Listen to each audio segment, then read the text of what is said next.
नमस्कार, मैं Prachi Gupta Lalbagh girls inter college के इस YouTube चैनल के संगीत की कक्षा 6, 7 और 8 की कक्षा में आपका स्वागत करती हूँ।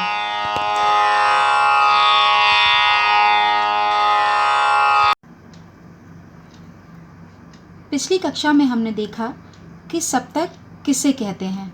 क्रम के अनुसार 7 स्वरों के समूह को सप्तक कहते हैं और एक सप्तक में सा, रे, गा, मा, पा, धा, नी ये 7 स्वर आते हैं। इसमें 5 विकृत स्वरों को जोड़ दें तो एक सप्तक में शुद्ध और विकृत मिलाकर कुल 12 स्वर होते हैं। आज हम जानेंगे कि सप्तक कितने प्रकार के होते हैं।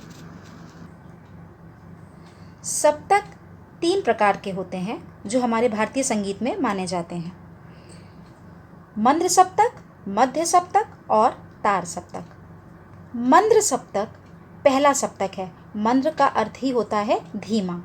तो मंद्र सप्तक पहला सप्तक है और इस सप्तक के स्वरों को गाने में आवाज़ सबसे नीचे होती है और उन्हें बोलने के लिए हृदय से लेके नाभि तक जोर पड़ता है। यानी जब हम उन स्वरों को गाते हैं तो हमारे हृदय से लेके नाभि तक का जो क्षेत्र है उस पर जोर पड़ता है।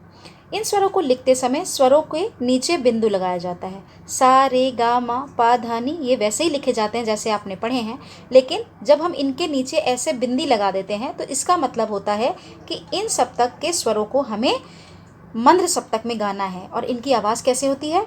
सा, ये मध्य सप्तक का सा है। नी, धा, पा, मा, गा। इस तरह से बहुत नीचे नीचे आवाज़ में ये सप्तक के स्वर गाए जाते हैं। दूसरा सप्तक मध्य सप्तक है। गाने में सबसे ज़्यादा इसी सप्तक के स्वरों का प्रयोग किया जाते हैं। इस सप्तक में गाने से किसी भी अंग पर विशेष प्रभाव नहीं पड़ता है। सबसे ज़्यादा गायन या वादन हम इसी सप्तक में करते हैं और इसे गाने के लिए हम कंठ पर जोर लगाते हैं। इसे मध्य सप्तक कहते हैं। मध्य शब्द का अर्थ ही है कि बीच में, यानी कि ये मंद्र सप्तक और तार सप्तक के बीच में पड़ता है। इसके स्वरों में कोई चिन्ह नहीं होता है। जैसे हम सा, रे, गा, मा, पा, धा, नी हमने स्वर लिखते समय सीखा था, हम इसे वैसे ही सीखते हैं। और इन्हें गाते कैसे हैं?